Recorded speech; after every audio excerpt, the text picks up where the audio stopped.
Bonjour. Voilà déjà maintenant 6 semaines que nous sommes confinés chez nous. Il y a encore 2 semaines à tenir. C'est long, c'est dur, c'est même très dur. À tout point de vue, d'abord d'un point de vue personnel, puisque nous avons tellement besoin de relations avec les autres. D'un point de vue familial aussi, bien sûr, c'est difficile avec les enfants, avec les jeunes, et d'un point de vue professionnel. Je n'insiste pas, nous savons tout cela, bien entendu. Je voudrais vous dire que les évêques de France ne sont pas du tout inactifs, au contraire, hein, nous travaillons beaucoup, y compris en relation avec le gouvernement, pour essayer de préparer un plan de déconfinement qui permette bien sûr de respecter les règles sanitaires de façon à contribuer à l'effort commun de lutte contre cette pandémie, mais aussi en permettant de pouvoir célébrer les sacrements dont nous avons tellement besoin. Et nous savons très bien que nous attendons tout cela, bien sûr, de pouvoir communier, de pouvoir recevoir le baptême, la confirmation. Alors aujourd'hui, nous sommes au 3e dimanche de Pâques. La liturgie nous propose ce magnifique texte des disciples d'Emmaüs, c'est-à-dire le moment où Jésus va, dans le chapitre 24 de Saint Luc, Jésus va rencontrer de façon d'abord discrète 2 disciples. Il va marcher avec eux, il va les rejoindre sur le chemin. Ces 2 disciples sont complètement accablés, déboussolés par la mort de Jésus, ils ne comprennent pas. Et Jésus va se faire reconnaître d'eux, d'abord en leur faisant méditer les Écritures, et en particulier les paroles des prophètes, et en les aidant bien sûr en partageant ensuite le pain dans lequel ils vont reconnaître le signe de l'Eucharistie.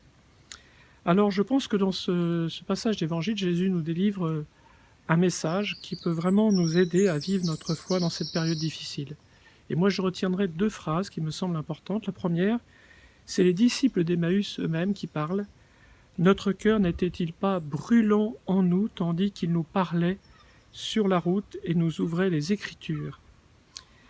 Je voudrais vous dire que nous pouvons bien sûr pour prier, nous pouvons écouter cette parole de Dieu lorsque nous regardons la messe à la télévision, et c'est bien, mais c'est encore mieux, je dirais, de lire, de méditer ensemble la parole de Dieu. Nous pouvons lire les textes qui nous sont proposés dans cette liturgie du dimanche, et même si nous sommes seuls, en fait, nous savons que tous les chrétiens du monde lisent cette parole de Dieu, la méditent et méditent ces textes.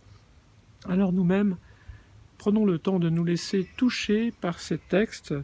Le Seigneur, par son Esprit Saint, nous ouvre les Écritures à nous aussi, et ils seront ainsi tout à fait présents au milieu de nous. Et la deuxième phrase que je retiendrai, c'est une de Jésus lui-même.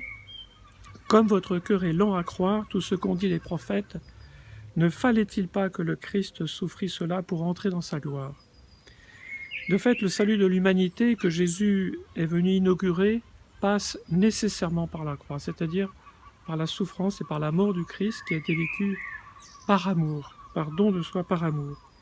D'une certaine façon, nous y participons nous-mêmes dans cette pandémie, avec ses conséquences douloureuses. Je crois qu'il y a une manière chrétienne, je dirais, de vivre cette souffrance.